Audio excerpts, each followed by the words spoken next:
मी शंकर आकाराम शेंडगे, राहणार शेंडगेवाडी, तालुका आटपाडी, जिल्हा सांगली. मी गेल्या वर्षी 155 नुसार जे नोंदी असतात हक्क सोडपत्राच्या दुरुस्ती, त्यामध्ये एक 3-4 उतारामध्ये ऑलरेडी त्यांनी दुरुस्ती त्यावेळेस केली ते. आणि त्यानंतर तलाठी जवळजवळ आता तिसरा तलाठी आहे. आणि नंतर मी अर्ज देऊन जवळजवळ 24/12/2025 साली जवळजवळ अर्ज दिलता की 155 नुसार ज्या नोंदी आहेत ते 2-4 उतार माझं क्लिअर नाहीत, म्हणून मी तलाट्यांना विनायक पाटील तलाटे सध्या आटपाडे त्यांच्याकडे मी पत्र दिलतं. आणि त्या पत्रानुसार त्यांनी मला म्हणले होते मी करून घेतो. अक्षरशः आम्ही प्रत्येक वेळेस शेंडगेवाडीतनं जवळजवळ 18 किलोमीटर गाव आहे. आमच्या गावाला ग्रामपंचायत नाही, काय नाही, त्यामुळं रोज हेल्पाट मारून अजूनही माझं हेल्पाट मारणं चालूच आहे. तरी त्यावेळी तहसीलदार सागर ढवळे साहेब होते. सागर ढवळे साहेबांना मी 2दा पत्र दिलं.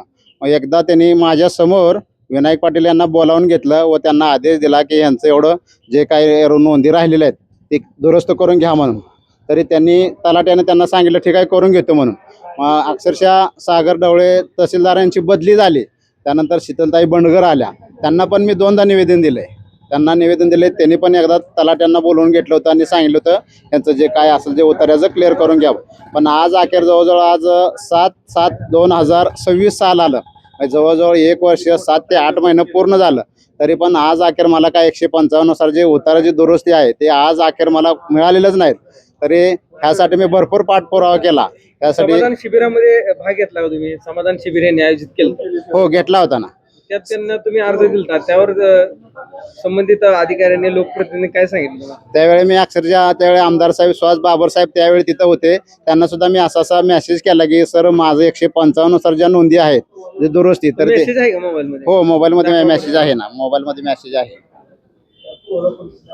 हो, हा असा मेसेज आहे. बघितलाय का त्यांनी? हो, सुहास बाबर साहेबांनी बघून ओके असा मला म्हणजे मेसेज सुद्धा त्यांनी दिलेला आहे. आणि सध्या आता मागल्या 4 दिवसातच मी सुहास भैया बाबर साहेबांना परत एकदा मी त्यांना आठवण करून दिली की तुम्ही जवळ हॉलला कार्यक्रम घेतला होता त्यावेळी मी तलाट्याबद्दल जे सांगितलं होतं तर तुम्ही ओके असं मला सांगितलं होतं. पण अजून सुद्धा मला ते 155 नुसार नोंदी दुरुस्त करून उतारा क्लिअर करून मिळालं नाही. तर सध्या मी बाबर साहेबांना मेसेज टाकला त्यावेळी ते पावसाळी अधिवेशन त्यांचं चालू होतं. तरी पण त्यांनी म्हणले मी सांगतो म्हणले. आणि त्यांनी अक्षरशः तलाठी साहेबांना विनायक पाटील यांना फोन करून सांगितलंय. त्यांनी मला पण ऐकत नाहीत? हो, बाबर म्हणजे आमदार साहेबा सुद्धा ऐकत नाहीत. म्हणजे त्यांनी अजून बाबर साहेबांनी सांगून सुद्धा अजून मला उत्तर मिळाले नाहीत. आणि त्यांनी मला आज मंगळवार दिलता. काल एक परवाज मेटकरी म्हणून त्यांची एक घराची पूजा होती. त्यावेळी मी तिथं आमचे बंधू कैलास शेंडगे तिथं म्हणजे त्या कार्यक्रमाला होते. युटी जाधव नगराध्यक्ष म्हणून ते पण तिथं होते. त्यांच्या सुद्धा मी हा काना मुद्दा गाठला. त्यांनी सुद्धा मग माझ्यासमोर त्यांनी सर्कल बोंगळ्यांना त्यांना फोन केला आणि त्यांना सुद्धा सांगितलं की यांचं असं प्रॉब्लेम आहे. तर ते म्हणले ठीक आहे मी तलाट्यांना सांगतो. व युटी जाधव सर पण म्हणले तुम्ही तिथं जावा आणि मला फोन करा. म्हणून आता आज मंगळवारी मला त्यांनी बोलवलं होतं तलाट्याने. आज मंगळवारी या कुठल्याही परिस्थितीत मला प्रत्येक वेळी एकच कारण मिळतं की आज लाईट नाही आहे, आज सर्व्हर डाऊन आहे. आणि आता तरी म्हणते तुमचं शेंडगेवाडी हा महसूल गावाचा विषय आहे आणि ते सेपरेट गाव करायचं चाललंय त्यामुळं अजून थोडं 1-2 दिवस लागतील. अक्षरशः म्हणले 4 दिवसात तुमचं अपडेट होईल. हे तलाठीच खेळवतात ऍक्च्युअली. विनायक पाटील जे तलाठी आहेत ते त्यांच्याकडनंच हे काम होते. आणि खाली 2दा आतमध्ये तहसीलदार एक आहेत त्यांना सुद्धा मी भेटलो. ते पण म्हणले तुम्ही या उद्या आपण, कारण तलाठी रजेवर आहेत म्हणले.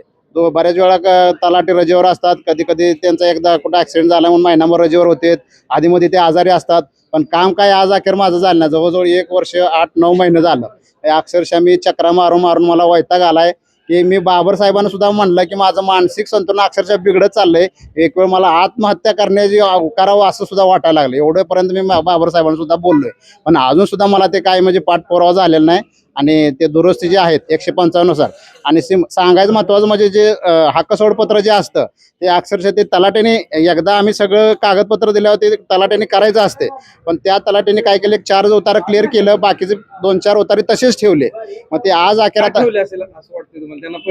हो, त्यावेळेस ते लिखापडी सिस्टीम होते. लिखापडीला कसं जास्त नावं असल्यामुळं ते पैसे दिले का तेवढेच काम ते लिखापडीवाले करत होते.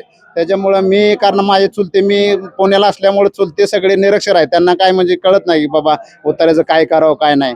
म्हणून अक्षरशः मी त्यांना फोन करून बऱ्याच वेळा मागणी वगैरे केली आहे तुम्हाला हे एवढं द्या मगच तुमचं? मागणी त्यांनी तशी केलेली नाही. जरी मागणी केली असती तर आमची ती पण तयारी आहे की बाबा तुम्हाला काय जे तुमची मागणी असेल ते पण आम्ही करू म्हटलंय. पण त्याची मागणी त्यांनी काही केलेली नाही. पण फक्त आम्हाला खेळवतात प्रत्येक वेळी. आज या उद्या या, सर्व्हर डाऊन आहे, असं चालू आहे, अमकं चालू आहे, लाईट नाही, तहसीलदार नाही, थम्सच नाही, त्या एका अधिकाऱ्याची सहीच नाही, ते नंबरच पडला नाही, फेरफारच आलेला नाही, असे बरेच कारणं सांगितले जातात प्रत्येक वेळी. हां, तरी माझी एवढीच विनंती आहे की शेवटची आता माझी विनंती आहे, आज मी भारत तात्या पाटील यांच्या पण कानागाठले, त्यांनी पण अक्षरशः फोन करून त्यांना सांगितले. आता बघूया, त्यांनी मला आज तरी मंगळवार आहे, आता त्यांनी सोमवार मला दिलेला आहे, तर सोमवारपर्यंत मी गप बसतो.